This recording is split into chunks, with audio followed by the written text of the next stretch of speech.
When you're on the city council, you have two different areas that you work in. The administrative part that make things they call a political part. A political part is when you have to take you have to think about feelings and information that you got to give out to people. They can come in half the information, some of the information, more of the information, depending on what they're doing. And then they express that in a certain kind of way. They are happy about it, or they mad about it. Okay? You didn't consider me, you didn't consider us, or you consider us. Thank you, Councilwoman Berry did a great job. Oh, Councilwoman Berry, we hate you for that. That comes with the game. Okay? So, let's talk about the issue. This project right here on halfway on Woodrow right now has been served with me as something that I should have taken this community, their thoughts about that, okay? So what has happened is with the city, this is an administrative thing. This is not a political thing, okay? So what I ran on is I told the whole world that I was gonna run on and trying to find spaces for us to have places for people to live that are of a lower income. I told you all that, that's what I wanted to do, and this gives me my first opportunity to do that as a city council person. To provide spaces where 245 different units where people that's not making $60, $70, $80, $90, $100,000 can live, okay? Now, you may not want it in an apartment style, but the apartment style is the most efficient style to give more people an opportunity. Neighborhoods cost millions and millions and millions of dollars. These kind of spaces have their own price tag to it. So now this is what happened. The mayor didn't tell us, Councilwoman Bird didn't tell us, because this is not a part of this community, it's in another community. The city is gonna come up and show you how those lines are drawn to show you that it's not a part of this community. So if it's not a part of this community, I didn't have the wherewithal to know that I still had to come to you all for that. When technically and administratively, we did not, okay? That wasn't done out of anything other than what it was, because that was the process. But not politically. Oh, she's trying to keep us from being a part of the process. Well, I didn't know. I didn't know. No one said, go to Southeast Denver, everything that's over here in this area. Because this is not a part of Southeast Denver. Now, if it was on the other side of the jail, and we were starting to affect homes and roads over here, then yes, you would have gotten a letter. Ms. Bell, you told me to have them to send everything to the churches for announcements. That would have gone through that. And so that's how that process was laid out. I just want to let you all know that that's what I do. I have to look at things administratively, and then I have to look at things politically. Mr. Hunt's project, that's more along the lines of a cultural political thing. Let's bring it in because we want to start being a family. That's what he said. And so he asked me to do that. He's been trying to get this project off the ground for 5 years. I came in, he asked me, here we go. I will do whatever you need for me to do. That's my job. But I am also very, very cognizant about making sure that we have enough types of housing for everybody to fit in, short of being homeless. In $500,000, $600,000, $7,000 houses, they don't have qualified for place. It's these kind of spaces that have problems.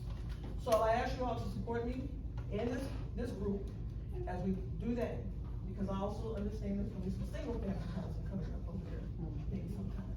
Then maybe we can get a gas station over there. It's just a process, okay? So, one more thing. The city council and I, we had our annual retreat this Friday and Saturday. We had an opportunity to look at some of the stuff that we said we were gonna accomplish. We accomplished most of those things. I'll let you know those next time. I can't go through all of them that we accomplished, but we still have some other things that need to be completed. Then we sat down and had an all-day meeting on Saturday to figure out what are our next steps and what are some of the priorities that we need to have to help grow this city. This city is, we are teenagers. We have pimples right now. We don't know what we're doing. We just know we gotta grow, and we gotta do it the right way. So I'm asking you guys to help me with that. If I stay around, I want me to be around. Help me with that, so we can do it the right way, all right? All right. Let's do that. All right. Anything? Yes. If you have, yes, ma'am. What district do you represent? I represent District 3. Okay, calling that name. What Southeast Denton? Southeast Denton is in District 3. Okay, so you saying that, Morris Street, this is not Southeast Denton. What? Over across the street. Yeah, what is it? Not on Moore Street, over across the street from Woodrow, on Woodrow. Anything on this side of Woodrow is Southeast Denton. If this project had been put up over here on the corner, right over here on this corner of Woodrow and Morris, you all would've gotten all the letters, and then we would've moved on from there. But because it's across the street, down there by the jail, on the other side of the jail, that's not Southeast District. But is that your district? It's my district, yes. Anything else? What's that, you say Southeast Denton, Woodrow, so what is that called? And the reason I'm asking is, whenever something bad happens over here, no matter if it's past Woodrow, they call it Southeast Denton. Well, I don't know who calls it that. No, I the can't- newspaper, that's what I'm saying. Okay, the newspaper Yeah. does, I don't. That's what I'm saying, is that the media. But that neighborhood right there, and as a matter of fact, I need to consult with the city to see even if they consider the whole jail situation located in Southeast. Right. I don't know really where the boundaries are. But I do know that that area on the other side where those Belmonte people are and all of that down through there. I can't tell you what the name of that neighborhood is. Right. There's some apartments over there, and the apartments are called something. Yeah. But I know when I go up the road and we start getting back into neighborhoods, then you got neighborhood names. Councilwoman Byrd, Yes. I have no bone to pick with you, so I just found out about this. Sure, I'm just asking, I'm gonna phrase it like this. okay. If something is happening to a particular area, even though it's not in the area, if it has an impact on that area, we should still be part of the process. Well, that, maybe that. Let me finish Oh, I was gonna that. say- If there was an airport placed across the street. Yeah. And the planes were flying over us, we still would wanna know about that airport. Well, you would know about the airport. Yeah, when Is the there plane an come airport? in, yeah, we would. I'm sorry. Well, we'd be asking them, why those planes flying over here? Well, they put an airport over here. Well, we didn't know anything about an airport. Well, it's not in your area. Whoa, well, tell them to fly around through, the mall then. I'm just saying for your analogy that you gave. Sure, That's all. sure. Okay. And, something like that just happened to happen. That's way different than put an apartment complex up. So this won't have any impact on us? Yeah. No traffic I'm impact? gonna give you all, I'm gonna hand that over to the city and the developers. Okay. And so, you guys can have that conversation with one another. Okay. I just wanted to have you all to understand why I could have said yes, because I am concerned about people having roofs over their heads. There's too many kids, people getting single women, they're just trying to kick these people out of HOA or down their own property. Where are they gonna go? So you just tell them that you're for the project? I am for the Okay, project. that's good, that's good. I want the project. Great, great, great. Okay, there we go. So See, y'all, they- everybody in my And there's more, Council, there's more to that with the Providence too.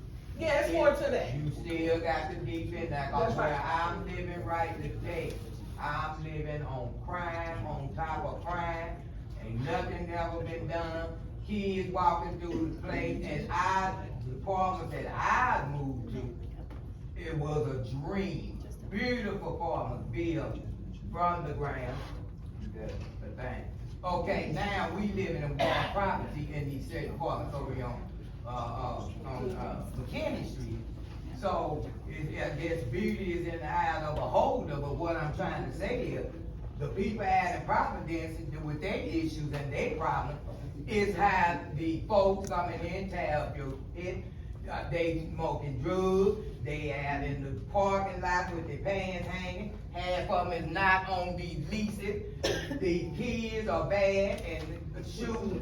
The weekend, we had shooting on McKinney Street from Friday to Sunday night, and I am tired of getting on the boat, quarreling, I told Daryl I would call Jerry Jones, see if I get a position with the Dallas Cowboys to play defense, cause I'm tired of ducking and I'm tired of running. So it's not about what they're trying to do to the people in property, because nobody's living there and experience, cause I was over there, I want them out too. Okay, Yeah. thank you. So, and that's the same thing this gonna bring. Anything else for the Thank councilwoman? you. Yes, my question is, when we had a meeting on last year, you said this is not in, this district. They said when they rezoned it, they went from there to there to there, all the way on the other side of McKinney Street. And then they had Woodrow, Wilson, this, lane on this side, 288. And when they rezoned. You're talking about the political, when we did the whole I big don't know political if it was rezone thing? political or what, but Well, when that- they rezoned it, they said it was. But that don't have anything to do with the political part. Okay. The political part is the politics part that I was talking about, okay? This is more of the administrative, let's get some housing up. Thank you all for letting me have your time. No, I have a question. I have a Okay, question. yes, ma'am? You come here to Denton? Yeah. Right there on Dallas Drive, it Yeah. says southeast Denton. So how is it cut through and, right there on Dallas Drive, right across before you get to, Racetrack. Racetrack. It says southeast Denton, so southeast Denton is cut into pieces or something? Well, and now we have Mr. Hunt is gonna answer that question. That's the project he's been working on. Okay, thank you, Councilwoman Byrd. Yes, Is the mayor here yet? Is the mayor here yet? No? I know that we've been having questions for the police department and, Dr. Smith, I'm gonna leave you before the development. So I'm gonna go ahead and go to the sign issue, and let's go on and knock that out. So I talk, The sign topic. let's get to some joy. Hopefully they get joy. But I just wanna say to you, if being a political person is tough, so Councilor Byrd, I know you got a tough job. And I realize that, so we just wanna let you know that we love you. Don't we love her? Oh, yeah. Come on now. Come on now. Yeah, when we're going up to city council, and I'm gonna say this, one hand washes the other. You vote for me this time, I'll vote for your project next time. Let's keep it real, okay? All right. Y'all want a voice, I want gun control. Well, give me your voice, I'll take your gun. It's all political. But at least we want you to do is just come and be honest with us. That's all we ask. That's all we ask. Okay, all right. And you know, we've been talking about the sign topper project. This is a project where we can come and identify the neighborhoods in Southeast Denton, District 1, but primarily in Southeast Denton. So when someone asks the question, why is Fredmore School located where it is right now? And we can say, we're gonna put a sign topper up on the street post that's gonna say, at one time in 1916, Fred Moore High School was established there on the site that is on today. And why is it there? Well, you gotta go a little bit deeper, which I won't go into all that now, because they burned us out at the Quakertown, and then they opened up the school in 1913, and then the people came down and burned us out. So the day of the class opened in 1916, they didn't have a building because they burned it. They said, well, if you go and rebuild it where you have it right now, and that's why the school is there today. It was burned there. But the Klans were established in 1915, re-established by a Methodist preacher. I'm a preacher, don't shout me down. All right, then we have Solomon Hill. When they left Quakertown, moved those homes on logs, they moved them down the street and established what we call today Solomon Hill. And that's where the black settlement was first established here in the city of Denton. That's why we live in Southeast Denton today. They came and told them, it's time to go. You don't want to leave? We'll set the school on fire. You don't want anything good? We're going to set the church on fire. You don't want to leave? If you build one more thing here, the Klan's going to come down and they're going to take your little daughter, we're going to stretch her neck. They did that like that. But that's why we live in Southeast Denton. But we want to establish that so our children will know. I want my grandchildren to know that live out in Providence and Savannah. Oh Lord Jesus, help us. We want them to know why we live in Southeast Denton. That the Logans came right early, sometime in 19 was around about the late 1870s up until the early 1900s. They came and settled in Quaker, and then they ran and went to California, but we came back. Okay, then we got New Quaker. You're gonna see signs and streets that we already got designated. The city's gonna put up these sign toppers on top of the sign, say you're entering into the New Quaker, to give the history of Quaker Town. And then we'll go Freeman Town. You see that 1875? Some men came here just where we are right now. On this back step right here, they had homes here. And then they decided they would leave this place and go over to Quaker Town because they heard in 1878 that a school was going to be established there in Quaker Town. So they moved from here over there. Little did they know, by 1920, they're going to be asked, get your hat, get your coat, and get out of here. But that's okay. That's where Fredmo School was established there in Quaker Town. That's why they moved from there over there. And that's why it was established. So we're going to put a sign up here saying, hey, with some little QRs down here so people can get a history of it and say, this is where we were, and this is where we live, and this is where we're going to stay. They can come down Sycamore Street if they want to, come down Heath Street if they want to, try to move the city right down that street. They're going to catch, it's hell is about hell. Then we got Lincoln Park Edition. I left my house one day in 1964. Went to go play football at Fred Moore School. I came out of practice that day because we practiced till 6 o'clock, 7 o'clock in the evening. And when I came home that evening from 705 Prairie Street, 727 Prairie Street, that day, that same day, I moved into a house on 705 Park Lane called Lincoln Park. I went to bed there, and I went to bed the next day over here. And a new community was established where black people could come and buy their homes and live peacefully. And it's been a great place to live all these years. And my daddy went down there and put a $50 check down. Of course, it wasn't any good, but he put a $50 check down. So my mama told him, Lloyd Jr., go down there and get me one of those houses. And my dad said, you want one of them little bit else? She said, I sure do. We're going to make it big. And that's where we live, and it's called Lincoln Park. So I want my grandchildren to see this when they come to visit me. Hey, Dad, hey, Grandpa, hey, Papa, why do they call it Lincoln Park? Well, that's because that's where your grandfather, your great-grandfather, great-grandmother came and established their house and provided us a beautiful home. And guess who lives there today? Amen. Thank you, Jesus. I live in the same house. That room that I live in now is my office. Praise God.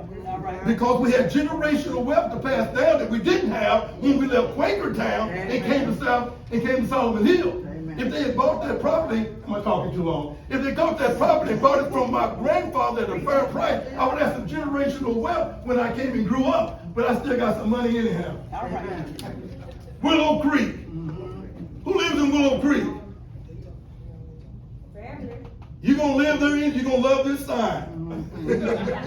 Why? Because we've had many meetings to come up with this sign. You see that creek coming through there? You see those trees coming through there? Right there in that neighborhood there, all those street signs are going to have Willow Creek on it. And it's going to say established in 1983. The history will be established forever. And guess what? We had a young lady by the name of Ellen, another lady named Tanya, put all these things together for us. The city's going to come, they're going to put these signposts up, make them real pretty, and they're going to do it for us, and it's not going to cost us anything because we've already paid our taxes. Somebody say amen. And when somebody come down and somebody knock your thing down, or a bear come down and poop on it or something, guess what? They're going to come and clean it up for us. Isn't that good? Because what? They owe it to us. Because why are we here? Because they said, I'm talking about primarily white folks, but you got to keep in mind now, when they voted to kick us out, some of the white folks said don't kick them out. So everybody white ain't bad. And I got some good Hispanic neighbors now, and when they see this sign, I'm going to tell them what it's all about. And later on, we may put up a sign for everybody. But right now, it is for everybody because it's history. Thank you, sister. All right.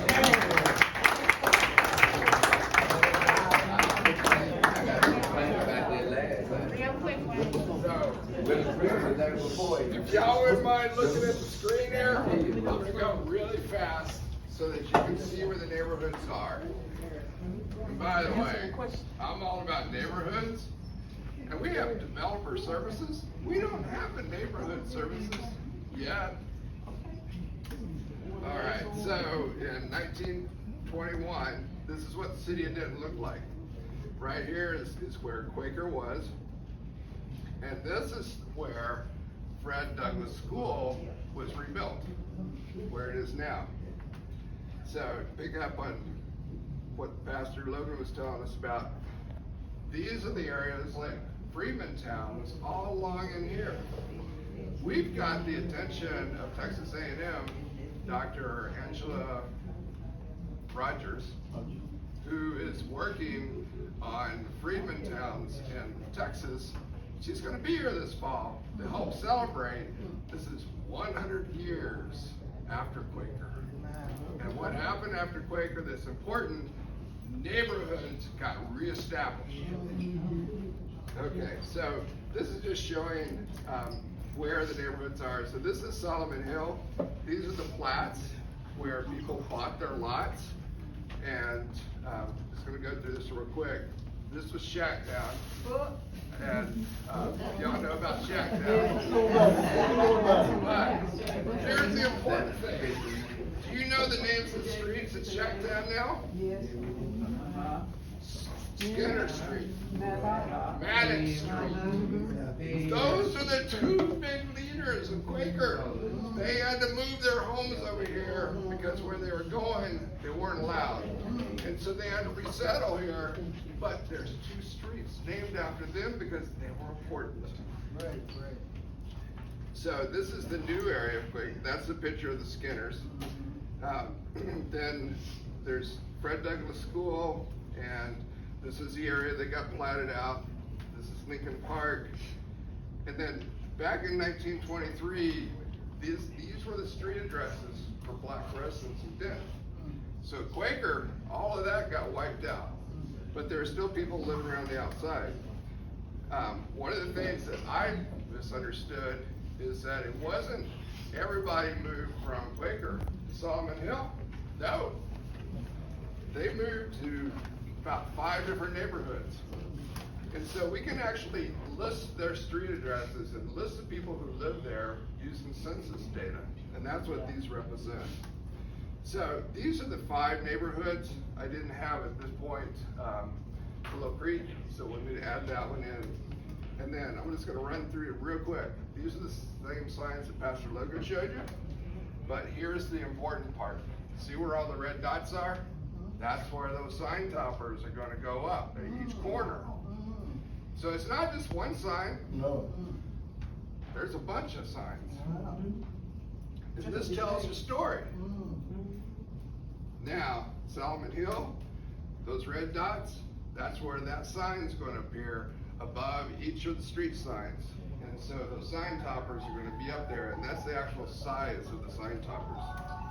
New Quaker, this is the locations at each intersection of where those sign toppers are gonna be.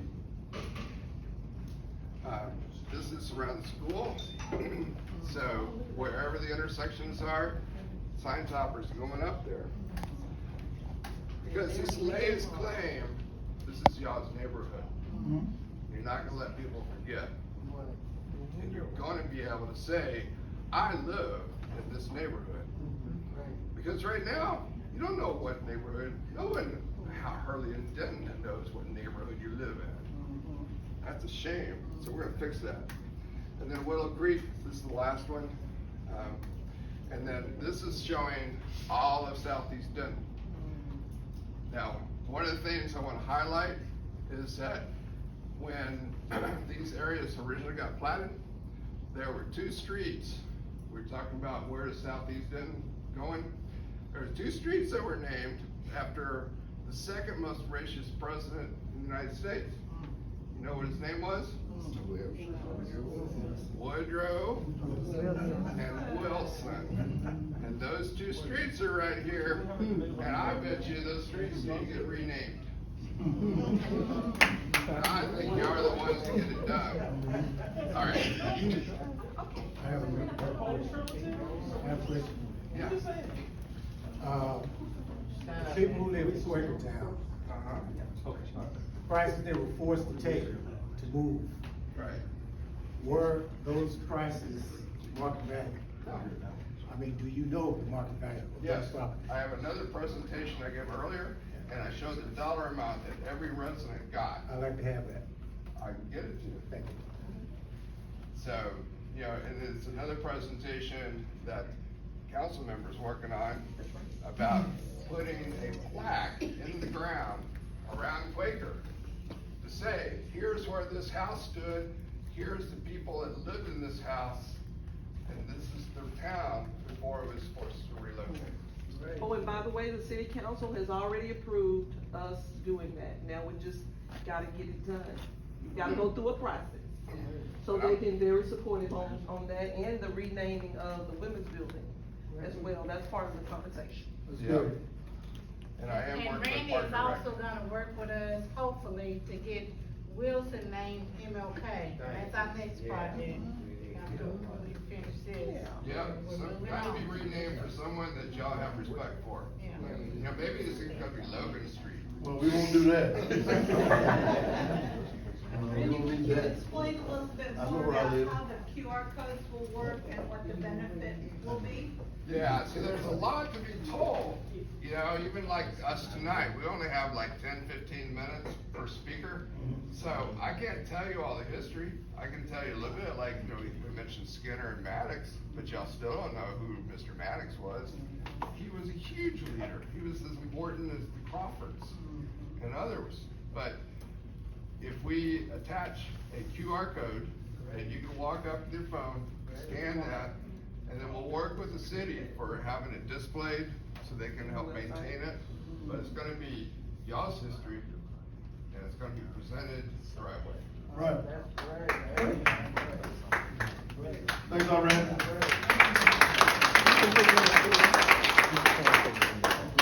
Okay, first let me just say, we are so happy to see Miss Betty Kimball. Everybody thought she passed away.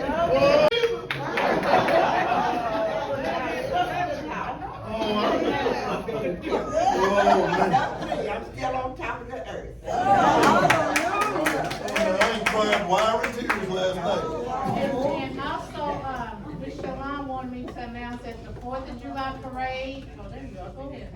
So, the 4th of July parade will be this Saturday, July the 2nd. If you wanna be in the parade, the registration is going on, you can register with the front desk.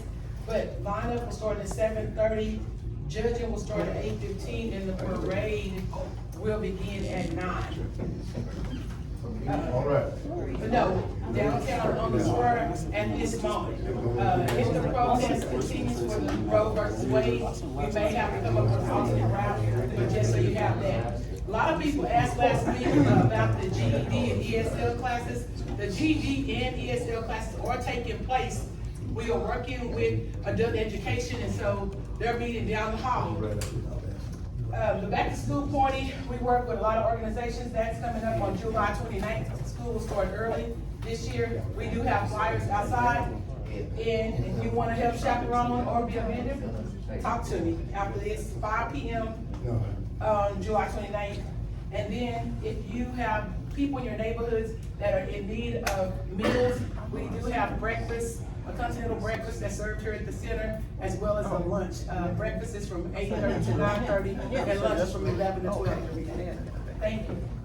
Okay, thank you, Ms. Shalon. And I saw the mayor walk in, do you have anything? No, ma'am, I was just waiting to let them, let the presentation have that time. Thank you very much. Okay. Mr. President, I need a permission. I'm gonna shout from my seat. Putting those sign topics together now, let you know, that wasn't my idea. It was a group of people that came out of this meeting that met every Tuesday at the American Legion Hall, and they worked on these signs for many, many weeks before we passed it on to 2 processors through Sister Tanya, through Sister Ellen, and then Sister Tanya. Now it goes to the city. So it went through a progression to get the information. And I know brother sent us some information from California, and we had people give us information out of books, is where this information came from, not out of Logan's brain, because I didn't know that much. So to make that clear, I had a lot of help from a Bible class that met on Tuesday, led by Sister Alma Clark. Thank you. 10:30. Midnight. All right, the last 2 that I have now, I know a lot of people have been having questions for the police department, and we finally got somebody here tonight. And if you wanna come up, Bobby Smith, you have. Yeah. 2. Hello, everybody. Bobby Smith, Assistant Chief of Police. It's good to be here tonight. Anything you wanna talk to me about, problems, I'll be glad to listen to them, see what we can do. All right. He's here. He's here. Can we get cops over in Southeast Patrol? Well, You just, daily patrol, yeah. cause the last one said that we couldn't have any of it, cause the people don't want to. That's what we said last time. Yes, sir. We never got completed up, cause we won't sell it. But anyway, I think it's very sad when you run a police organization, you gonna go by what somebody else said or blah, blah, blah. That we don't want, officers patrolling those here. But if you're gonna do it, we appreciate it. Let me tell you, I apologize for that. I will tell you this, is that what we wanna focus on is what the problems are. Thank you. That's what we're supposed to be doing. Yeah, we'll be dead. You wanna be proactive as you can, but at the same time, you always, you need to respect people's rights. And, we don't wanna be, getting in people's business when they don't need to. If people are speeding through your neighborhood or causing problems or crime and disorder, that's where we need to be. And so, I'd like to hear from you, I'd like to hear from y'all, if there's any particular crime and disorder problems that you think need to be addressed that are not currently being addressed, other than maybe just an officer visibility, a presence in the area. That's an issue in of itself, and I don't want to, but if there's anything that is a major concern for you, one of the discussions I did have today with the traffic division, I understand that speeding on Morris is still a problem, right? And there was also, I'm sorry? Speaking on Curly is also.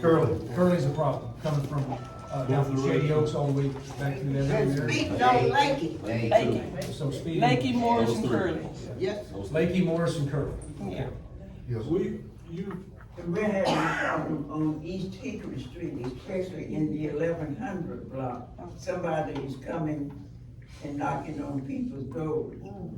And 1100 block of East Hickory there? yes, most of us are widows that's on that side of the street. Do we know do we have any suspects on that? We don't have any suspects.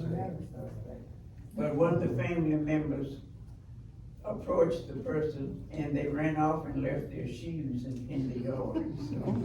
Were they small or were they large or what were they look like? As far as the shoes go. They looked like they were about a 10. Okay. About 14. No, I'm not trying to be light. Definitely, that's a nuisance and that's a, 7.5. They're not mine. I don't know if a lot of people know this, but on Friday, they had Chambers and Boardwalk blocked off. Because there was somebody running with 2 guns is what I was told, and they was trying to locate that person, but keep your doors locked because people have lost their minds, so. I got that. I'm gonna tell you, I heard you talking about problems earlier. I will tell you this, that, and I don't know what impact it may have on y'all, but we started an initiative in the city to deal with some of the violent crime. Chief Dixon decided to put together a unit. It's called the Violent Crime Task Force. So have you heard about this yet? No. Okay, so I'll tell you a little bit about it. This is going to be a big deal. And what it is there's 6 people assigned to it: a sergeant, a detective, and 4 police officers. And what they're doing, McKinney. So, for example, 2420 East McKinney, not picking on the folks there, but we've had some issues there. We're addressing those. In fact, very recently, we've had some gun violence out there, right? 2420 East McKinney is called the Veranda. We had some issues there over the. I feel that we've got many issues. Thank you. Well, and we're starting a community policing initiative there also, but at the same time, our Violent Crimes Task Force. So what these folks are gonna do is they're gonna take intelligence and data. These are gonna be people that are gonna be known to us as violent criminals. And we're gonna go after them. We're gonna try to change their behavior either through incarceration or through some other method. But they're not gonna get a free pass to shoot up our town. No. Okay, so, and the people that were selected for that are the highest performers in the organization. Right. So, and not just from a standpoint of arresting people, these are high performers in the way they treat other individuals in the city. Their procedural justice that they provide, and their level of proactive work that they do. So that's called the Violent Crimes Task Force. And to me, that's gonna be a game changer for the city.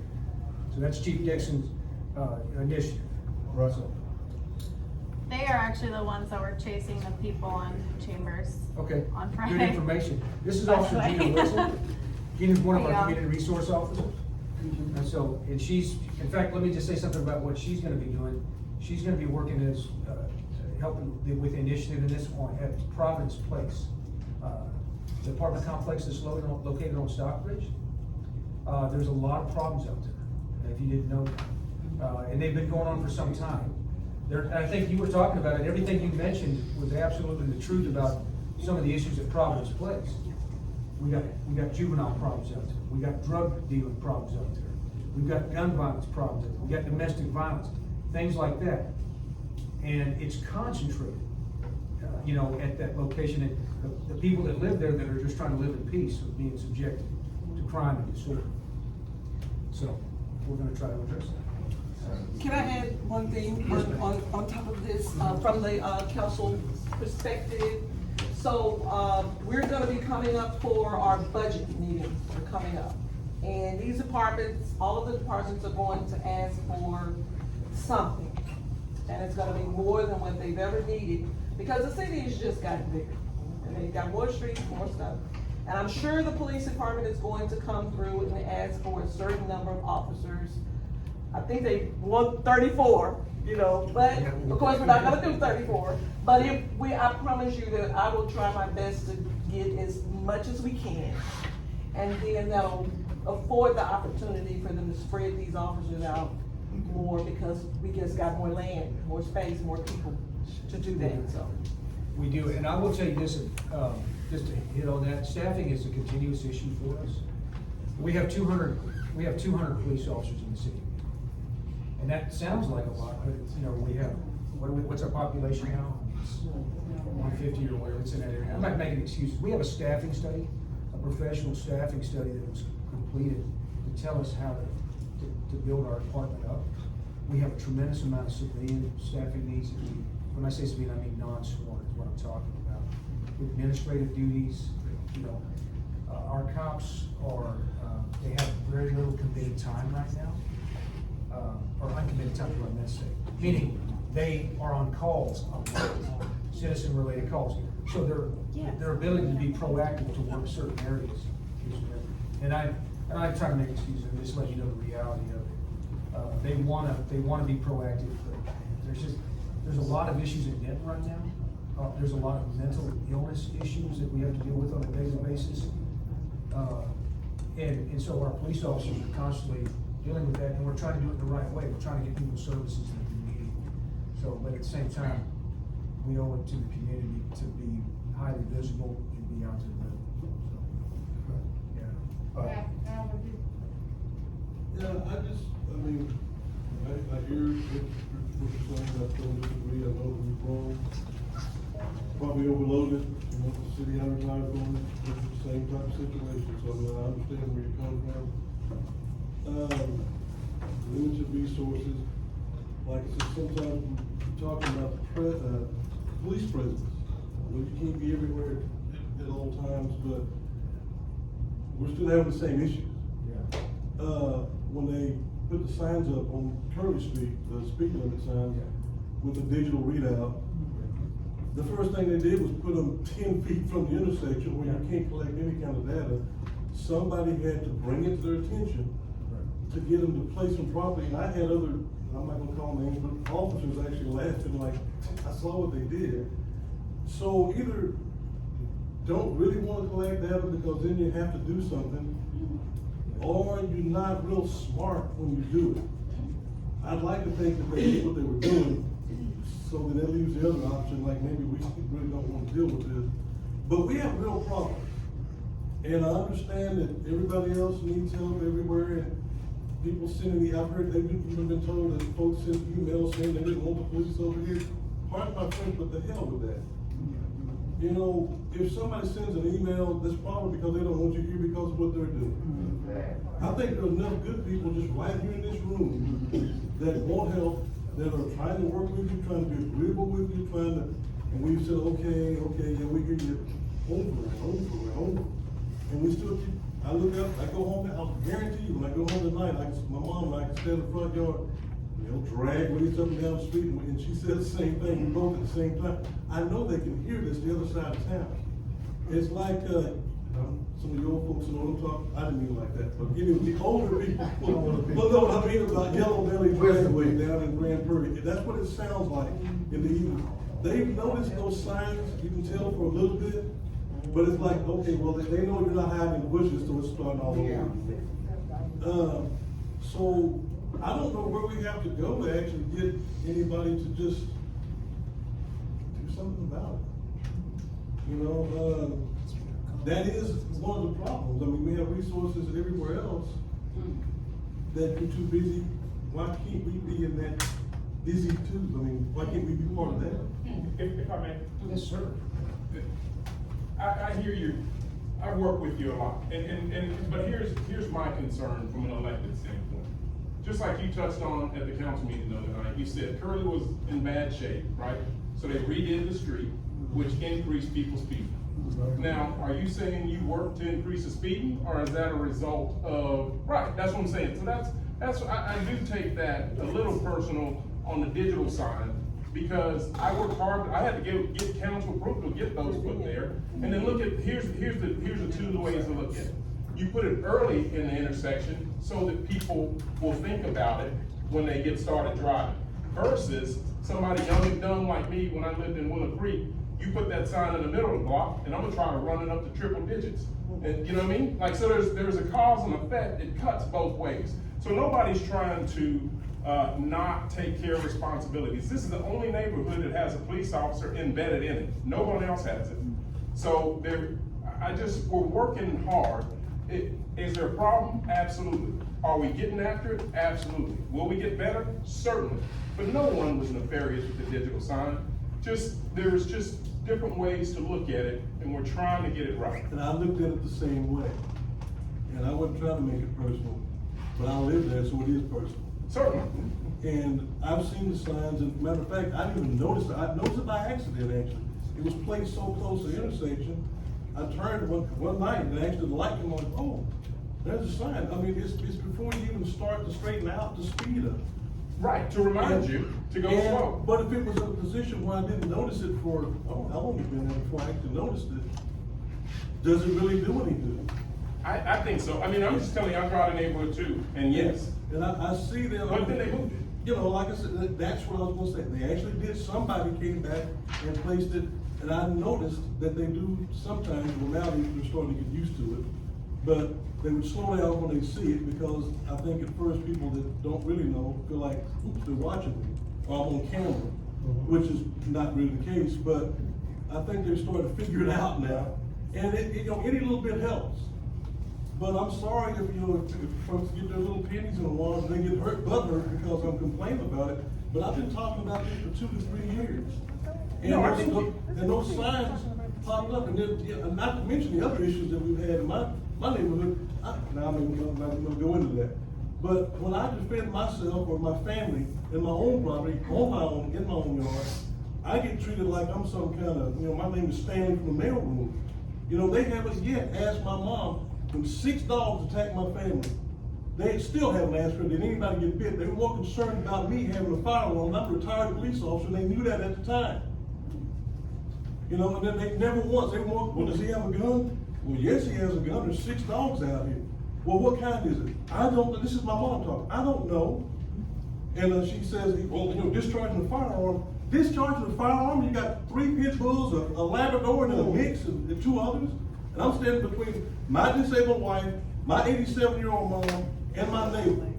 And I'm trying not to shoot another dog, because I've already killed 3. And they're gonna talk to me about, all this other stuff about, we're trying. Stop trying and do something. And I don't like getting this upset. But I'm tired of being poo-pooed, and then everybody says that, well, it's personal, and forget all that. Do something. You know, and I'm sick of having to say this every time I show up, and nobody wants to listen. You know, and then the officer shows up, gonna talk to you, all this old crap, and somebody was supposed to say something to him. I don't know if it ever happened or not. But yeah, I took that personally, I sure did. You know, I put my life on the line for 30 I think we years. are doing something. Yeah, and you are. I mean, it's like I said, but I've noticed that the response is always just a little different when it gets a little slower. We're the only neighborhood that has an officer.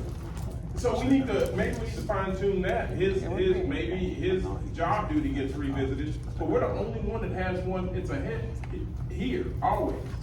Well, you know, he's not here to defend himself. No, I don't know that it's his, I'm not saying he's doing anything wrong. I'm saying maybe we change what he is doing, but I'm saying.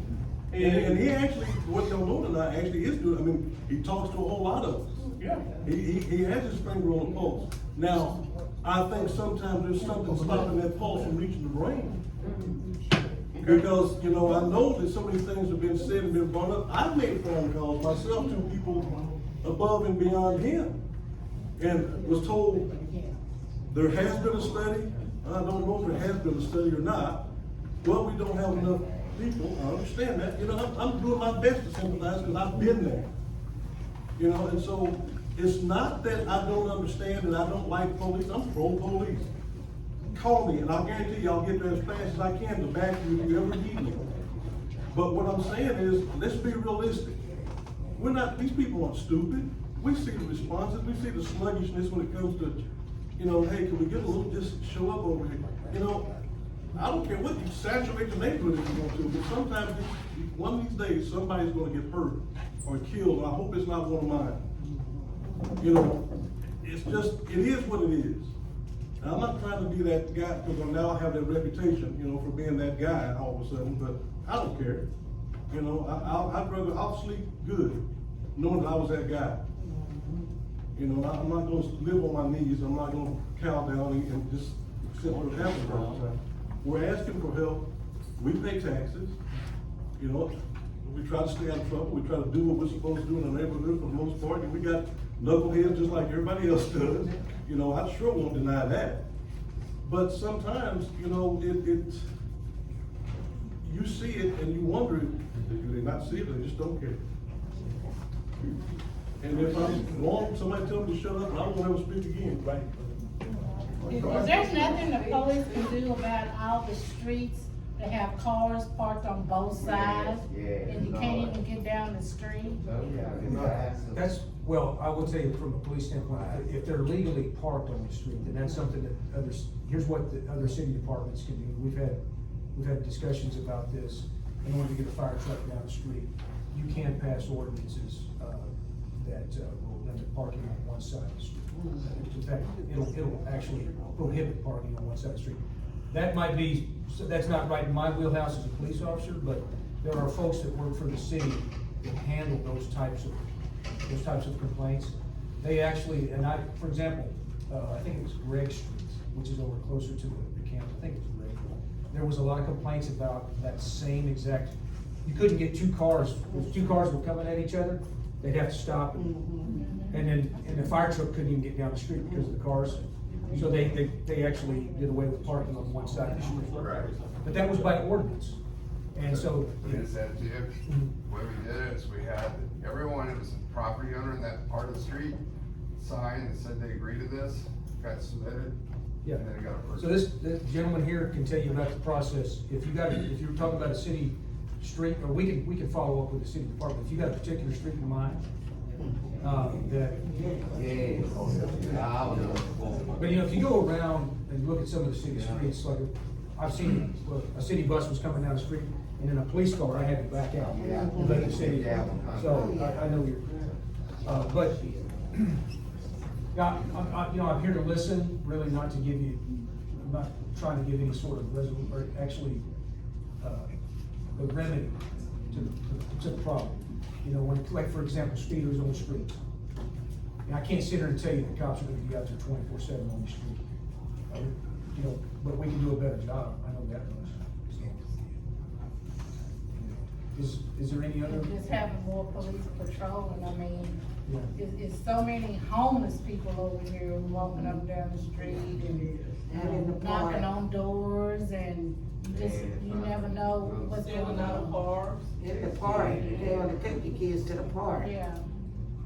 So we can just have more police presence, that's a start, that's at least a start. Is it a problem over here at that park, the big park here? Big park. Yeah, that, okay. I haven't heard a whole lot of complaints about that particular park being a source of problems. So that's good information to know. We know we've always had problems at Quakertown Park. And there's always been an issue over there, so. If there's any other issues, just let me know. I'll write them down and I'm gonna go back and start trying to address them, see what we can do. Will you be here after the meeting, will you stay for the whole meeting, and be here after the meeting? Yes, so if somebody wants to talk to you in private. We all know, he's leaving at the end of the year, I think. I am retired. Yeah, so we wanna get something done before he's gone. And you probably know this already, but you got a new chief of police coming in. Did you know that? No. Oh, wow. I'm sorry, let me communicate to you right here and right now. Chief Dixon, accepted the position of assistant city manager. Right. Okay. And as a result of that, the chief of police position is open, and it's in the process right now. Right, and so it's likely the new chief will come on board sometime August or September. Okay, so you have a brand new chief of police. But they got to go for another. Yeah, the way the process is, there's a consultant that goes out and does a nationwide search. They get folks that are qualified, that meet the basic qualifications, they go through it, they determine who the best candidates are, and then there's a process from there to select. 4 years ago, when we did the process, the community had a committee that was involved, the police department had a committee that was involved. So there's a lot of moving parts. I'm not exactly 100% certain about what it's gonna look like this time around. But there's always gonna be community input on who the chief is. At least that's the way things are, in my. I vote for Lynn Carter. Yeah. Can we get Lynn Carter back? No, he's not coming back. Thank you. Thank you. Chief. All right, thank you. If you wouldn't mind just hanging around after, just in case people have questions. Okay, we know that we're gonna go over our hour that we usually here, but I wanted to leave them, I guess, with this class, I don't know. But, we're here about the project, the apartment complex. Let me just give you an update. There were several of us who didn't know about this project, so we went in front of planning and zoning last Wednesday, about 10-15 of us, and voiced our opinions. We all voted in opposition of it, which means nothing, but it still passed. And it's going in front of city council on tomorrow, right? Yes, ma'am, tomorrow night. Tomorrow, we're going in front of city council, so there's another chance if you wanna voice your opinion about it, but, we didn't know about it. We knew nothing about this project, so they came tonight to let everybody know what's going on, and I will let them have it. Yeah, go ahead and introduce yourselves and.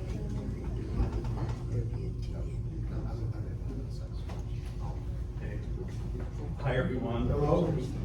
I am Joel Pollack, and I appreciate everyone showing up tonight, so we can give you an overview of this community that we definitely want to build here in Denton, and we think it will be a great addition to the community. I am a partner with Pathway. Steve Sanders will be up shortly to speak as well. We have Karsten Lowe is a partner, and then Darren Woodson.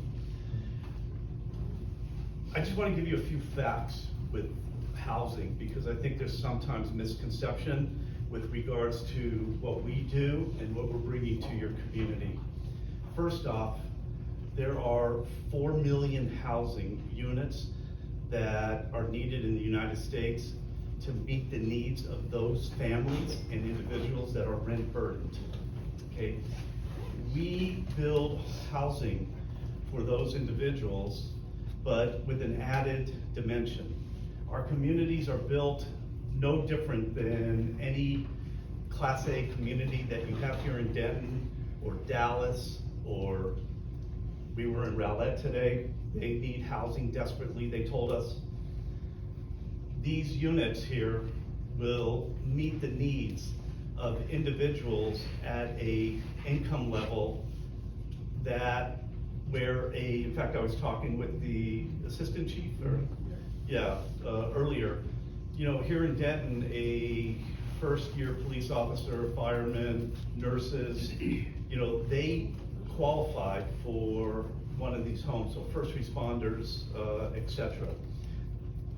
On top of that, you have children, grandchildren, friends, some elderly people. Oftentimes they leave the community because there isn't housing choice. So it's our objective to create or to provide that housing choice for not only this community, but for other communities that we're very active in throughout the state. So I'm going to turn it over to Steve Sanders. He's going to give you some facts about the community, and then Carson and Darren will come up and kind of finish off, and then we can have I ask you to hold off on your questions, because I'm sure a lot of you have a lot of questions, until we finish, and then we can have a little Q&A. So thank you so much for listening to us, and we look forward to being a very active stakeholder in this community and working with all of you. Thank you. Thank you, everybody. I'm Steve Sanders. I'm going to express the hope we have before I even start, and that is that you don't go to City Council, raise your hand and say no, that you actively support us, the vast majority of you.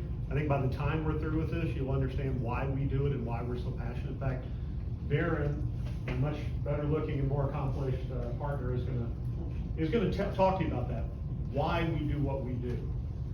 But we have heard some feedback from the community, and I just wanted to make sure that everyone understood a couple of things. We want to do affordable housing everywhere we can. They're hard to do everywhere we try. We've got 2 projects in Midland County.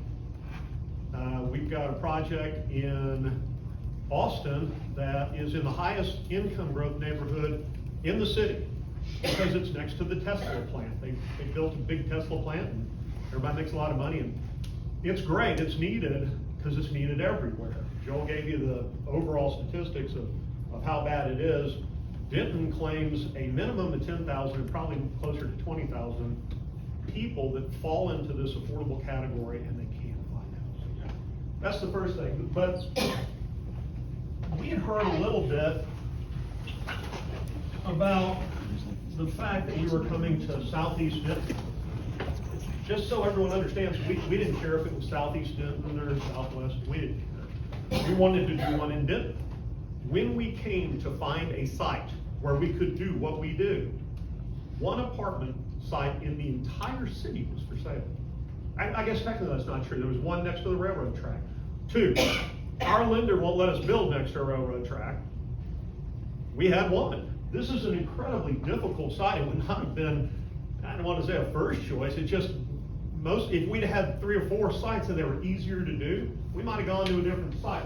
There's an electrical easement, we have to build this road, it's expensive, it's hard to do.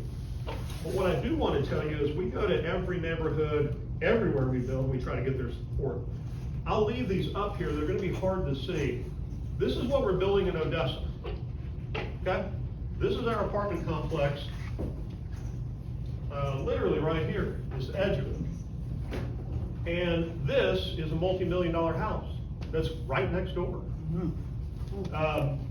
Our biggest supporters were the people in the million-dollar-houses that knew we were building in front of them. They could have stopped us. They didn't want to. And the reason they didn't want to is because they understood that there is a missing middle that's not being addressed here that they need, right? These are the people that stock your groceries at night.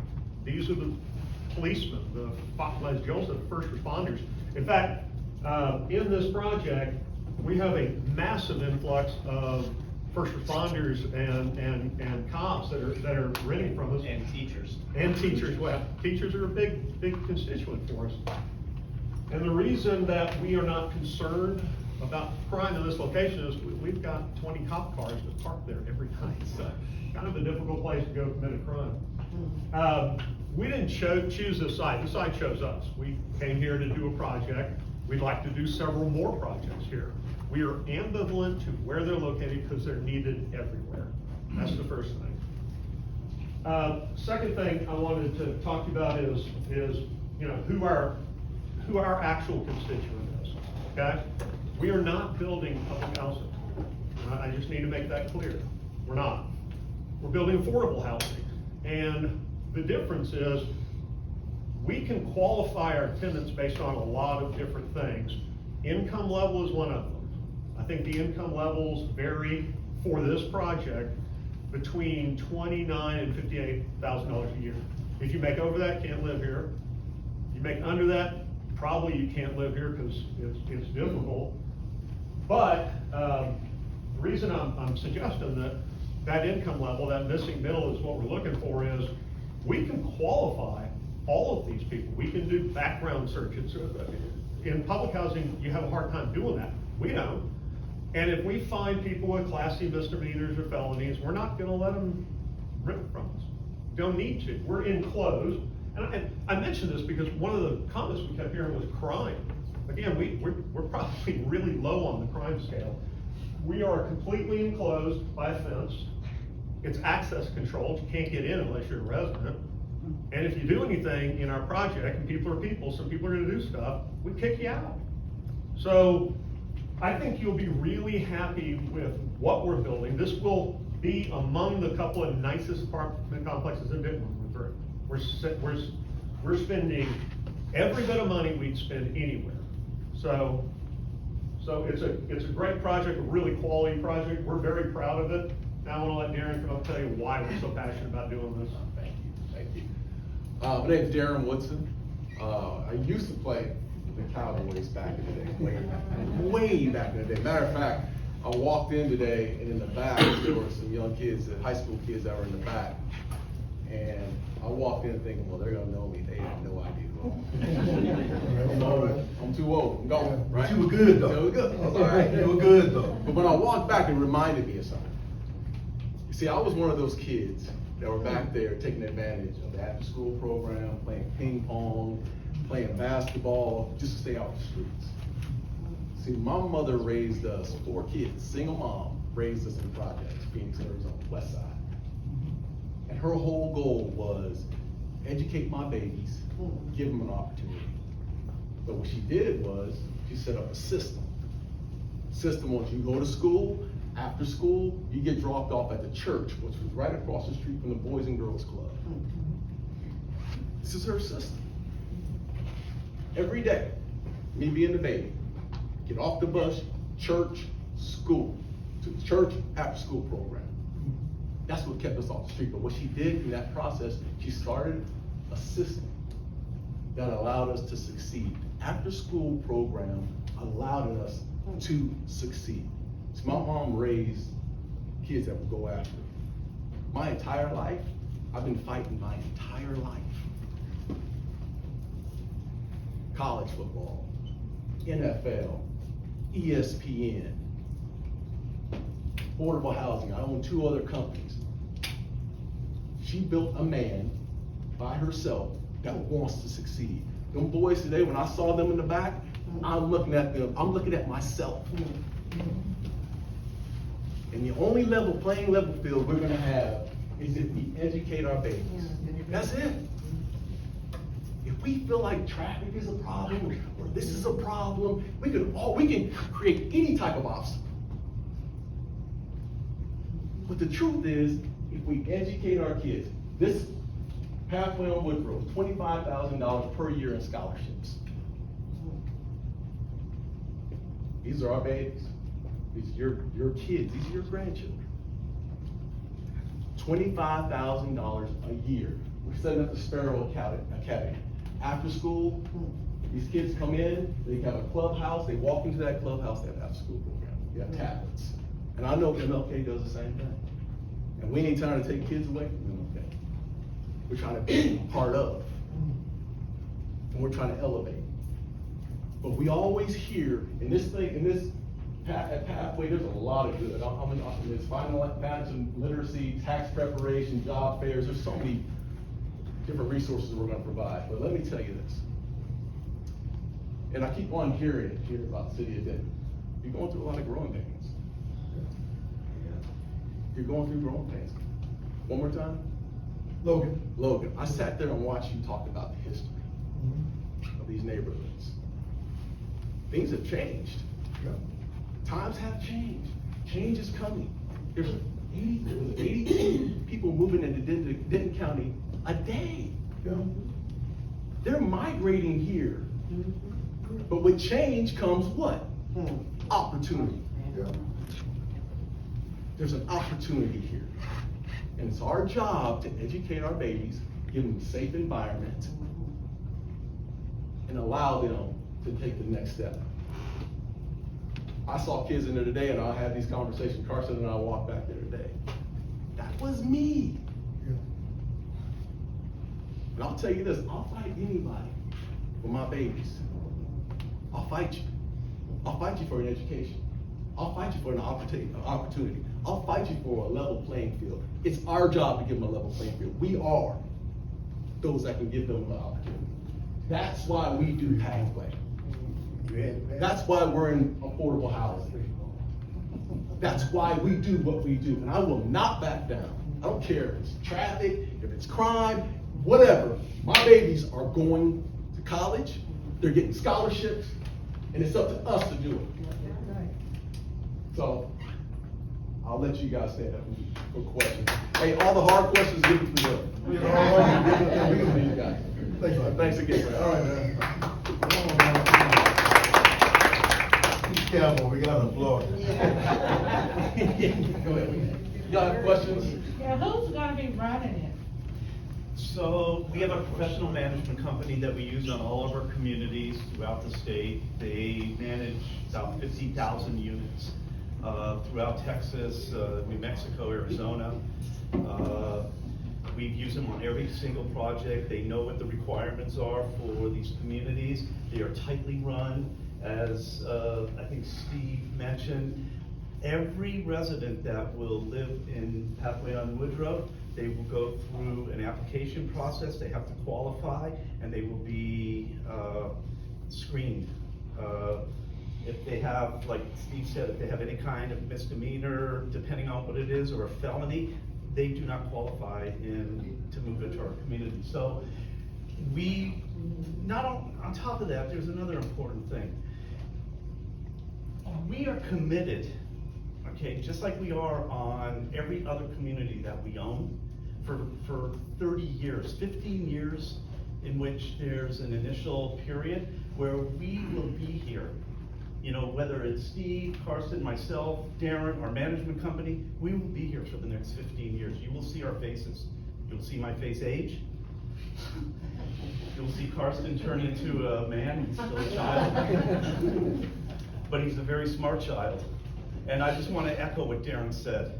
One of the biggest, our passion here is to educate kids, is to see them, see those children, see the children of this community have the opportunities that we all had to go to college and to be able to stand up here. I want one of these kids one day to be able to stand up here and say, I want to bring you an affordable housing community. I want to bring to the city of Denton a new business. You know, that's the goal, and that's why we do what we do. So I'm gonna let Karsten kind of just give you a few data points. I'm gonna leave with one last comment with housing and kids. There's data out there statistically, kids and families that live in communities where they're not income burdened, where the communities are clean, secure, okay, healthy environment, they thrive in school. And it's been proven. Test grades go up, they do much better, they like to go to school. You have kids that stay in school all the way through their education. And The catalyst for us is, as Darren said, is to provide those $25,000 a year scholarships that, in fact, I'm gonna ask Sherry to stand up from the Housing Authority, that we will be providing to the Housing Authority, which then will be kind of disseminated through the school district, correct, Sherry? Correct. So that's our contribution to every year for the next 15 years. We will be providing scholarships for those kids through Sherry and her team. By the way, I'll just add one thing. We do after-school education anyway. Yeah, we do. But it was Miss Vicki Bird that said, I want more than that. I want scholarships, and I want them to be meaningful. So give her credit for that idea. Yes. It's a good one. And by the way, we're incorporating it in every one of our other projects because it was a great idea. Thank you. Yeah, so I'm happy to answer any questions about, yes, sir. What a project like that costs? That's a loaded question, but one of these can range. I tell think, them ours. I was gonna say, for total, It's about $61 million. it's about $61 million. We didn't scrimp on this one. It's really, really nice. If you're gonna be doing the screening for people, how do you know those people that pass the screening won't bring in criminals? If they do, they'll be evicted. Because I know. And the one thing we do, excuse me, the one thing we will do is that we will have a coordinated line of communication with the police department. Our management company is very proactive in making sure that the community remains, like I said, safe, clean, without crime. And that's a mandate that we will implement and that will stay with this community until, until we're not here anymore. Because I know there's affordable housing around the corner on McKinney Street where Judy Carpenter lives at, and there is so much crime there, and it's supposed to be looked after by somebody. I mean, if you drive through there, you driving like this because you scared a bullet may come through the window. I mean, is somebody actually gonna be indenting, managing the property to know what's going on with it? Yes, we will have a full-time staff, maintenance staff, management staff, leasing staff, and then we do supportive services. So the supportive services, whoever we bring in for this community, they will work in providing what Darren alluded to, these various programs that we implement in all our communities. And then the other thing with regards to education, we will reach out to the Denton ISD and to the high school to bring in kids that are in National Honor Society to come, every day, whether it's 2 kids or 4 kids or 5 kids, to come and tutor kids that need help with math and English. My son who's going to the University of Michigan in 6 weeks. My son was in National Honor Society. My son tutored kids in the inner city of San Antonio, okay, through a nonprofit that was started by Henry Cisneros, who was the ex-secretary of HUD, 30 years ago. So those are the things that we're committed to doing because it's important to us. To answer your question, we have an open line of communication. We've been talking regularly with staff, city staff throughout the process. Y'all's community's problems are our problems as well as developers. We want this to be a safe community. We want the roads to be safe. We want to have a vested interest in this community because it's the best for our community, it's the best for everyone to have it that way. I know Brother Woodson's talked about the traffic, and I know it's one of the things we've been talking about. I don't even know how will the complex face, will it face Woodrow? So this is Woodrow right here, and as a matter of fact, we're constructing an extension of Dutchess Drive right here, and so as time and additional developers come in, that will actually connect all the way over to, I believe it's Loop 288. Will it? Yes, sir. And so that's the ultimate goal is, we're just the first development, but the idea is there's about 130 acres in that whole area. And ultimately, there will be additional roads, another place that will connect to East McKinney Street, another place that will connect down to Shady Oaks. So the goal is that it's actually gonna help the traffic problem. This is just the beginning of that by us starting with building our part of Dutchess. And to specifically answer your question, we've got a small part of the project that actually faces Woodrow. The rest of it fronts Dutchess Drive. Bruns where? Dutchess. So this is Woodrow, this is the extent of what's going to be on Woodrow, this is all going to be on Dutchess. Gotcha, okay. Yes, sir. Question, so the road is not gonna tie in when you complete this development? That road is not gonna tie into Dutchess when you complete the development? So, we are a very small part of a very big development. We're just buying 12 acres of land. So we can't take the road all the way through because there's a creek to cross and some expense. There's a housing development looking at doing all of that, but that's not us. We're just building the stretch of road that we can build to service our project. So, I don't know if everybody understands what I'm hearing, right? When this is done, concrete has 264 units that comes out the back of, and it ties into Dutchess. Then there's a 66 duplex community that's in on Dutchess as well. So when this community is finished, the traffic is going to be horrendous for the simple fact that it's going to be tied into Loop 288, and people are going to take the least resistance when they can come down Dutchess once it's completed and come through. Now, this is just me. When they come through the neighborhood, we already have a traffic problem now. They say 86 kids can go to Thomas Rivera. Well, that's what, they're gonna be in walking distance, or their parents are gonna drive them. So if they're being drove to school, we're gonna just say just 50 more cars. We're not even gonna say the 86. That's 50 more additional cars just from that apartment complex. Now, when he talks about community, they're talking about two different communities.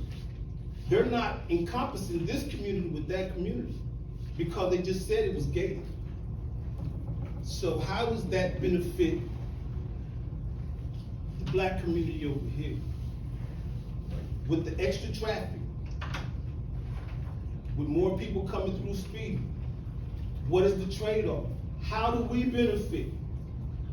Calming devices, I spoke with Mr. Wilson about that. Is that gonna help? Because I went back and I drove that back street back there, and I didn't know about the duplexes. I didn't see those until I went back to the back of Pecan Preserve. That's gonna be a lot of traffic filtering out over here. So yes, just like Mr. Wilson will fight for his, we need to fight for ours. Because ours are not included in that community over there. So we need to stand up and say, hey, because the mayor and I really don't agree on much. We don't agree on much. But when he said during his campaign that he didn't want to see any more affordable housing in Southeast Dayton, I rock with it. I believe it. When he said that, I believed it.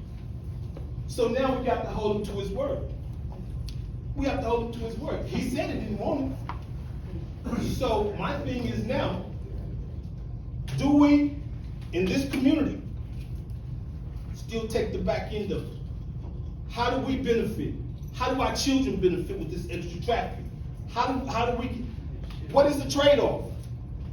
If there's no trade-off, the black community loses. That's all I have to say. So if I may, please. Go ahead. So here's what I'd ask y'all.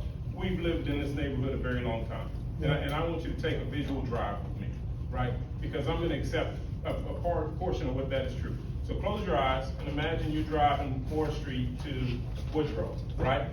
It's hard as heck to turn left on Woodrow. You gotta get across 490 to get across there, right? It's a nightmare. Right. So you go right to go to Kroger and all that stuff, right? And the Target, everything. You go right. The right turn is easier. It's only 2 lanes you gotta deal with. Now, then if that is true, how is traffic on the other side of Woodrow gonna get over here easy? Now, take that same visual trip with me. You on the other side of Woodrow. Are you gonna wait there forever to cross 4 lanes to turn left and then turn right on Morris? Or are you gonna turn right and go to McKinney where there's a signal light and go about your business? Because if it's hard to cross Woodrow, it's hard to cross Woodrow. If it's not hard to cross Woodrow, then it's not. But the fact that we all know it's a nightmare getting on the other side of it. That's true. So, now, hold on, I didn't interrupt you. I'm agreeing with you. So then apartment complex on the other side, they ain't coming over here. I wouldn't sit to make a left, to make a quick right on Morris, you'll get killed. Plus, think about it, that hill, it's a hill at the top, at the corner of Morris, and then it drops down. So now you in a low area, trying to make a left out of there across those 4 lanes, that won't work out. And nobody in their right mind gonna do that. Everybody is gonna take a right-hand turn and go to McKinney Street and then go about your business. And so that's what I'm telling you, the traffic's not coming over here. And what's the benefit for our community? I was a single parent for a bit. Now, anybody that's been in that boat understands. During the school year, it's $200 a month for after-school program. In the summertime, it's $200 a week. I didn't get a raise, and you have to grind like a son of a gun. So if I can have how many people in this apartment complex, however many single parents, not have to worry about that hard switch in the summertime to pay for their kids to have after-school care or have them taken care of in the summer so they're not just posted up here all day, man, I will take it. And the traffic's not coming over here. That's not true. If there's other issues, let's talk about it and let's get it fixed. But no one is crossing 4 lanes of Woodrow when you're downhill and you can't see those cars coming. Yeah. Drive it. I do it every day. And the other thing is, I don't want to put it on them. Understand, Target, Kroger, those are the only grocery stores we have. If you in the middle of town or better, you gotta come through here to go to the store. There's no other way to get to Target. There's only one. So if you a Target person, or you in the middle of town, what you gonna do? You gonna drive all the way to University Drive and hang left to go to Kroger over there? Absolutely not. You in the middle of town, everybody comes over here to go through the neighborhood, to go to Kroger, Target, Walmart, whatever you gotta do. So that is a problem, certainly. And more housing brings apart grocery stores. And I talked to them, and they committed. They said, I've asked them, hey, help me find somebody to build a grocery store here. You know what they do? They're in the development business. You know who they talk to? Developers. So I'm asking them to grind with me so that we can have a Brookshire's type experience again. That's what I'm doing. Yeah. And so they talk to those people every day. They in that business. And so I'm like, hey, if you hear anybody, please tell them how great Denton is and the numbers. They crunch the numbers. They know the traffic patterns. They know all those things. I'm like, hey, tell them to bring an Aldi, bring something on this side of Loop 288. And so that's my focus. And so I'm all for criticism. I'm for it. But if you just drive that in your mind and just if you can make it across the 4 lanes, sit over there and then try to make it back over here. It's terrible. You be there half a day. Well, simple question. I'm sorry. I was gonna say, what? Yeah, why that's not what I the did. intersection? Put a light in there. That was my next question. That was my next. Yeah. A light, put a light there. Yeah, you gotta, so it's about $400,000 to $500,000 because they're doing it at whatever that street is by Denton Record Chronicle off the Loop 288. So, but you have to develop it. So that's the next phase of development that would then trigger a light there. But it just feel, you'll never get a light there. The traffic counts won't warrant it. So you have to develop that other side, and then so another developer will come in and say, hey, I'll pay for it. That's what happened for those apartments that are developing in that field behind 7-Eleven on the loop. They said, in front of Denton Record Chronicle. So they're building in front of Denton Record Chronicle. They said, hey, we need a signal light, so they paid for it. City doesn't have the money just to front the money for a signal light. And so that's the challenge. It has to develop to a degree, and it's kind of counterintuitive, but that's just how it flows. And so Are they worried about this project being right across the street from that's moving, and so that'll go away in December, and so it'll become a park. And so no, it'll be great. It's a community garden that's going in. Where are they going? The homeless shelter we're building a new one, $11 million out on the loop. So, my question is, the children that will be coming to Thomas Rivera, they're gonna turn right out of the apartment complex and go all the way up to McKinney, come down through, Rudell Street, and come right here to go to Thomas Rivera? Yes, because have you ever seen that line that stacks up on Moore Street? You talking about it in the morning. Thank you, see, that's people. You talking about it in the morning. You talking about it in the morning. Yes, they know. They absolutely. We talking about after school. In the morning, When? my question is, does a accident have to actually happen to get a light put on? Exactly. Exactly. That's what's gonna happen.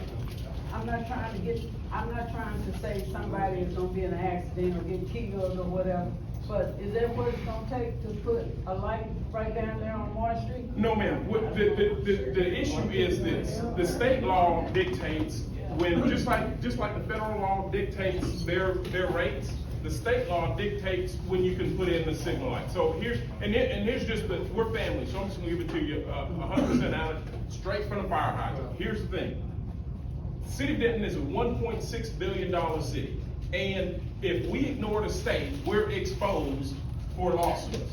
We have immunity, so if somebody gets in a wreck, it's not our fault if we follow the state rules. If we start winging it and doing things that the state says you don't need, all of a sudden we're responsible and we get sued. So we have to follow the state law to prevent, to maintain our immunity, because they say if you do these things as we tell you, we got your back. If you don't do what we tell you to do, then you gotta pay for it. Okay, well, how do they happen to get a traffic light right here at McKinney and Woodrow, go on down about 500 feet? There's another, light right down there by the, by the church, and then you got the light right there at the Loop and McKinney. Then you got a light right down there off of Mayhill and McKinney. Yep. How did they manage to get all them lights right All those there? apartments, veranda, then the new townhomes, then the, apartments on the other side of, down by Ryan, they're developing all that now. So that's how, it's houses, it's traffic counts. Okay, traffic always comes down here on Marsh Street also, trying to get to wherever that area is over there. Is that, West Denton or what? So here's the thing, if you asking me to tell you, to agree with you that the state does things the wrong way, absolutely. I agree with you all day long, but we don't have any control over that, and I don't wanna take your money, your taxpayer money, and spend it on a lawsuit and raise your taxes. I would rather not do that. And so that's the challenge, is I understand that this, I don't agree with the state either. I call them regularly on stuff, but that's the guardrails we have to work with. Well, that's the first phase of the apartments that's already approved to go up over there on Woodrow. It's more apartments gonna come up on that side. Will they put a light up? Yes. You need the people. Yeah, I think what you'll have is, you'll have, when someone builds over there that next phase, they'll say, we'll pay for it, because they'll need it. Oh, okay. Any more questions for the developers? Any more questions for the developers? So if I may, before I give you my thoughts on this, I'd like to recognize the fact that we have a traffic engineer from the city in the room. So if you all have questions about traffic, you can literally ask him. Pre-Tim is standing right there. So he is the city traffic engineer. So let's ask him the questions about the traffic and the stoplights and what have you, because he's the expert. Do we have to take their time? I'm not the traffic engineer at this time. Engineering is, but I do have background in traffic, and I've been the traffic engineer for a while, so I know what I'm talking about. I have education and background in that. As far as what the mayor was alluding to, that there are strict guidelines of when a signal can be implemented. If we go against those guidelines, not just from the state, we get federal level issues, because some of those documents and direction and guidance comes from the feds. And if you go out, leave the state, go to a different state, everything is so uniform. All the signs are the same, all the direction signs, all the lights, they function the same, turning movement signs, everything is identical, and that is for a reason, so that people that are moving from one state to another or going to different areas understand the signs and can follow them and can be guided. So strict guidelines as for federal regulations, and there are strict guidelines for, as the mayor mentioned, from the state as well. So if we install a signal, there is an accident or something happens, we as a city become liable if we have our own policies and pass our own rules and regulations. We will be liable to be held in contempt of all the guidelines that we're following. Again, some of the, on the engineering profession side, where people have licenses, so most of the people will not, none of the licensed engineer will work against those guidelines and provide light. So, as Mayor mentioned, we need to get to a critical mass, if you may. What is that? Yes, there is specific guidelines on peak hour volume, so you have to have a certain number of peak hour cars. Not only on the cross street, but the main street has to rise as well. McKinney, if you look at it, has a little bit higher volume than Woodrow during the peak hours, as well as throughout the days. There is a daily requirement that it has to have certainty. And we can provide all the numbers, I mean, the numbers are there. But if those critical levels are not met, a signal cannot be installed and will be legally liable if something happens there. So does anyone have more questions for the developers? Because the reason why they're here Right. is because we did not know about this project. Right. And when we went to planning and zoning, I asked them to come out. And that's why they're here, to answer questions about this project. So are there any more questions about this project? Go ahead. Hi, this may be a silly question, because I don't know very much about this, but, if your wonderful apartment that you seem to think that they are, and I don't, go up, is there a certain percentage of those apartments gonna be allotted for people in Denton, or are you just gonna let anybody from Dallas, Frisco, Fort Worth, wherever, just come in and apply and be able to move there? If you do, Denton residents are still gonna be stuck out, those who are still homeless. So are there gonna be a certain number of apartments held out for people in Denton? So typically, your market area, what we call the primary market, the PMA, comes within the city. Now, that doesn't mean that someone from another community may hear about this community and. I understand, and that's my question, is there gonna be a percentage of apartments held out for strictly Denton residents? Most of the apartments will be rented to Denton residents. And you're sure of that? In every community that we build in, that we develop in throughout the state, that's pretty much the. So that's the truth? It's the truth. Yeah, well, by the way, I will suggest two things. One, you can't hold out apartments, that's a violation of the federal fair housing law. We couldn't do it if we wanted to. Can't do that, no. Yeah, but we market long before, I mean, these things take 24 months to build. So the marketing we're gonna do is to the police department, to the fire department, to the hospital. To teachers. To teachers. Teachers are, let me tell you something, and this people echo this.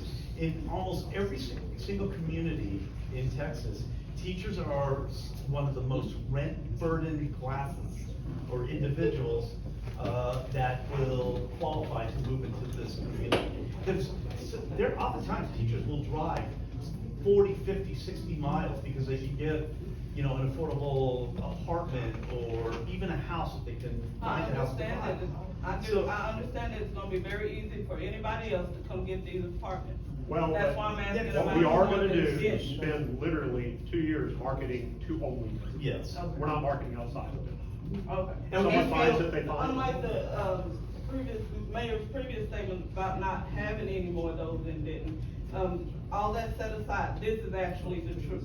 It's the truth, because what happens is that when we start marketing, to Steve's point, you'll see bulldozers out there initially, and then once we get to foundations being poured, we'll start a marketing campaign within the city. And we'll ask people to come out, we'll have, a tent event, at some point when it's safe, so the residents can come out and see the progress of the community. That gets community engagement, that gets everyone excited. And the fact of the matter is that typically what will happen is that it will be word of mouth. Someone within this community will tell another person that's not aware of it, that you need to go look at Pathway on Woodrow. This is a wonderful community that can help if it's a single mother with a child, if it's a single mother with 2 children, if it's a family that needs a 4-bedroom apartment that's affordable, they will hear about it within the community. Okay, so I'm assuming that this lovely apartment complex is not gonna have its own school system, right? No. It's after school. So are you guys gonna be responsible for, getting, cross guard to walk kids across here to the school they're gonna push kids out of over here? Well, the after-school programs will be for the kids that live in the community.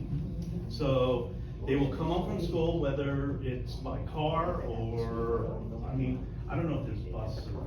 There is. Yeah, or by bus, and then once they come home, okay, all of our residents will know that their kids can come to our community center, where we have a designated area that will have, smart boards and classes, for up to 30 kids. And I just have to say, Steve brought up a good point. But we had a conversation, I just want to give her kudos, and I kind of took, and I apologize, but I'll have to give you the credit. When she talked to us about education and scholarships, and she coined the term, the Sparrow Academy. Okay, I thought to myself, and I called Karsten, who's an absolute artist, he's brilliant. I called Karsten and talked to Darren and Steve, and I said, we need to create the Sparrow Academy, not only for this community, but for other communities that we're developing. So we formed the Sparrow Academy. Bro, she's asking, the kids get across Woodrow and come to school over here, the school right behind it? Are you gonna provide safe passage for them to come across? Well, they will come back to the community either.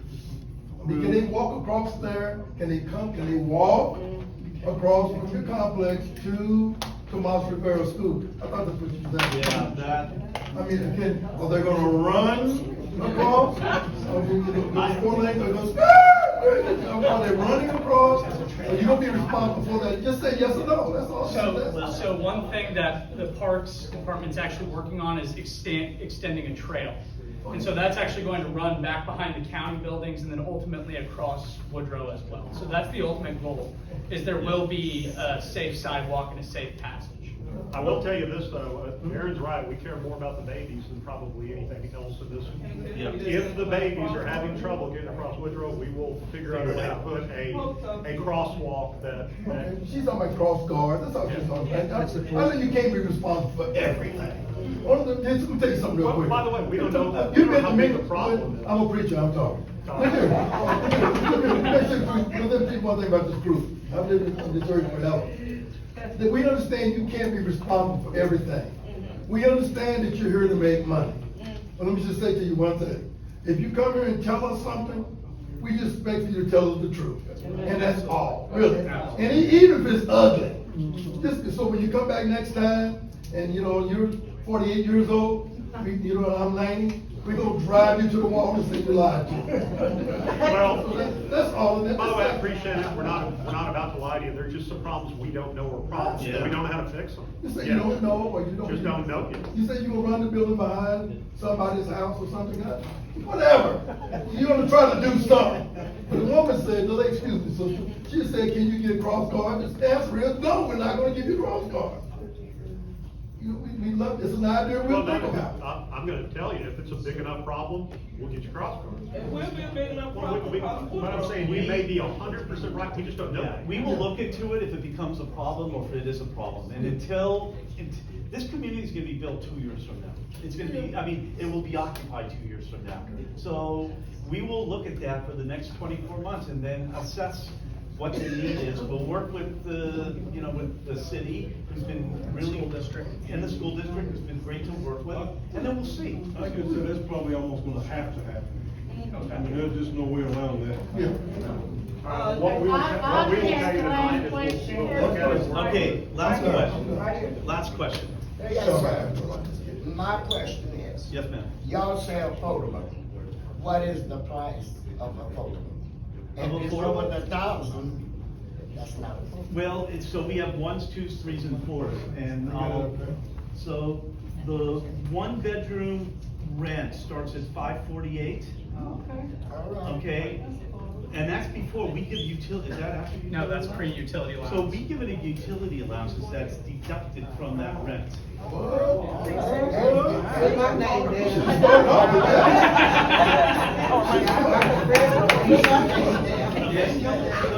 And can we put that up somewhere so that? We can, I can find a way to maybe send an email. We can send an email out or. Absolutely. So just to answer your question, so a one-bedroom, at the lower end is $548, at the higher end will be $1096, but after utility allowance, the $1096 will be $948, yeah, something like that. But here's what's critical, think about this. A family of, a 4-bedroom unit and a family of 4 or 5, okay? They're today, in today's market, everywhere, okay, and I don't care where you think it is, they're gonna pay anywhere from $2,200 to $2,600 a month. Our high rent, okay, for a family of 4, for a 4-bedroom unit is $1,695. How many square foot is the low? The low rent is $847. $847 for 4 bedrooms. The square footage on the floor is, I think, about 1,400 square feet. Yeah, I think it's right at 400. Like I said, why you just didn't start? We wanted to bring the best for life. Go ahead. Okay, what I wanted to, just offer up, guys, is that what I'm gonna try to do, I'm just gonna try to work my magic and see maybe if these gentlemen might come to, a yes. So maybe we can get a van to, transport the kids back into it from, like, a 285 unit, a van. well, everybody's not, we're not gonna have You don't- 285 kids. Yeah. And to go to, I'm talking about over here to Tomas Rivera. The reality of the elementary school kids getting over across the way. So that's what I'm thinking, is a bunch of little elementary school kids, they need a ride to get over here to school. And we don't even know if the district is even gonna zone those kids over in the Rivera, they may zone them over in Alexander, I don't know. So let's keep that in mind, gentlemen. Yeah, another one? So, I'm just gonna be real frank with y'all. This has the votes to pass tomorrow. Okay? Yeah, we know This that. has the votes to pass tomorrow. Yeah, we got that. I will also let you know, unlike Ms. Bird, the mayor and I are in a different position. We represent the whole city. So we have to take the whole thing into our perspective as we are making these decisions. So I'm gonna let y'all know, I'm gonna be in the back here. Please let me know what you think on the way out, so I can make the best decision tomorrow, okay? I will also, as we had our discussion in council a few weeks ago, I am still uncomfortable with the way this project came forward. Having seen good development projects work with the community, I don't like it. But having said that, I'm fine with it. I'm really thankful that you guys came here to talk to us, because I can tell you that this doesn't happen all over the city. So we should be thankful that they are trying to do the right thing. So I appreciate you guys for taking the time to come here. I just want to have one question about the scholarships. So you're offering $25,000 scholarships per year. Yes, right? sir. So in a year where you have 2 people get the scholarships, and then the next year, are you going to replenish the amount, so you're starting with 25 over again? Yes. So then what happens when there are no graduating seniors in a year with that scholarship money? Does it just sit there until you have graduating seniors? No, so the way, you wanna answer? Well, I think Sherry they'll play a bigger Yeah. role in having that conversation. The $25,000 per year, the housing authority will be working with the Denton Public Schools Foundation. So every year, the $25,000 will be feeding into that program. And so as they find kids that live in, that'll be a priority for the kids that live at the property. After that, we would open it up to other housing authority clients that are eligible for the scholarships also. Okay. That way, the money is going to. So if there's no graduating senior here, the money could possibly go someplace else to a child who needs it. Affordable housing. Affordable housing. In the housing authority. Yeah. It's under the housing. It would be someone, whether it's in a Denton Housing Authority community, which they're participating with us here, or it's in our community, that those funds, that scholarship will be allocated annually to 4 deserving kids. So you didn't go through Denton Housing Authority here? Who'd you go through? So we went through the Denton Housing. So we worked with Denton County Housing Finance Yeah, Corporation as our bond issuer Yeah. for this development. So, but you have to go, we talking about the housing Yeah. authority, yeah, that's what I'm asking. So then we're also partnering with the Denton Housing Authority. They're actually getting, we're working with them to find costs to make a contribution towards.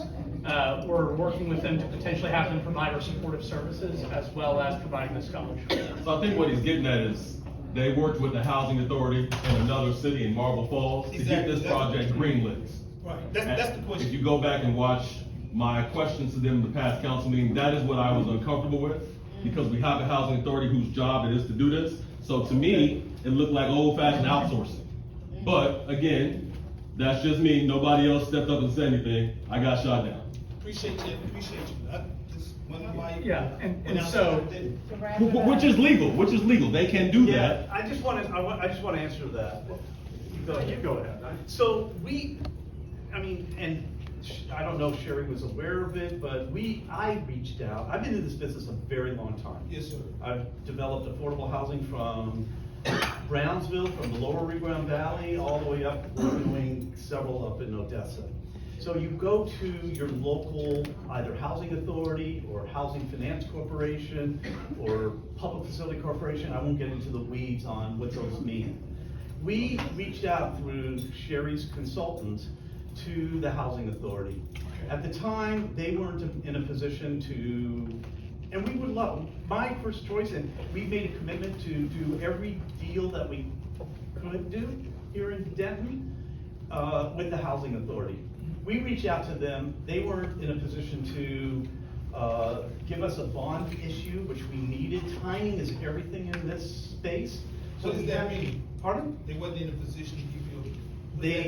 They just weren't in a position. I don't know what the reason was, but their consultant got back to me and said, we cannot do it right now. So we went to a statewide housing authority, if you will, Okay. and they partnered up with us. But we did go to the Denton Housing Finance Corporation, right?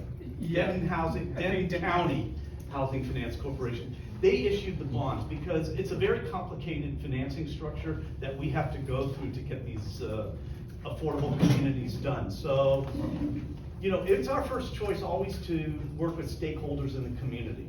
Gotcha. And we hope that we can do that in the future. Did I hear you say that you are, in future projects, you will make sure and work with our own housing authority? Absolutely. I made We've already that committed. commitment in writing. Thank you for that. And I just wanted, to clarify, we did ask, we were told no, we have a timing, we have to close these in 180 days, have to.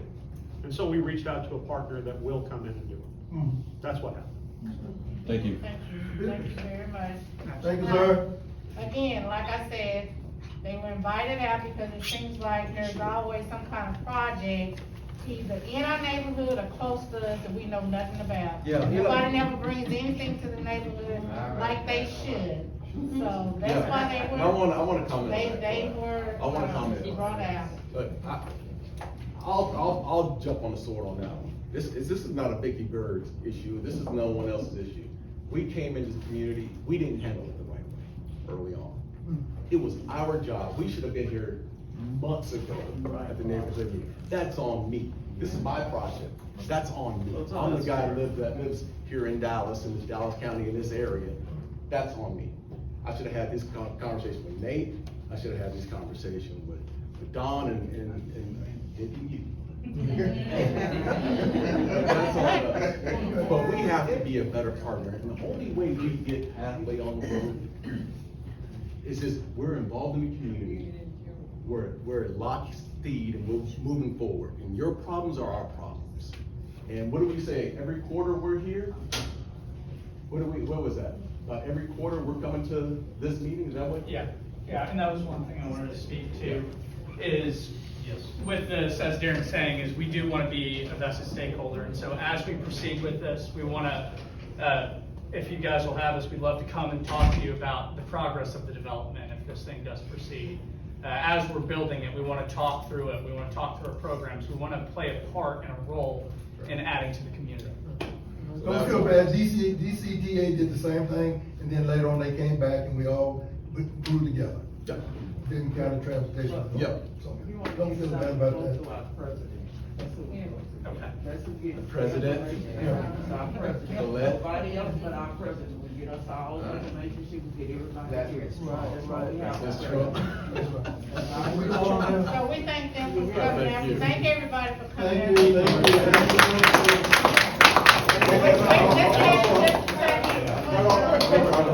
Wait, don't you leave, is the camera off now?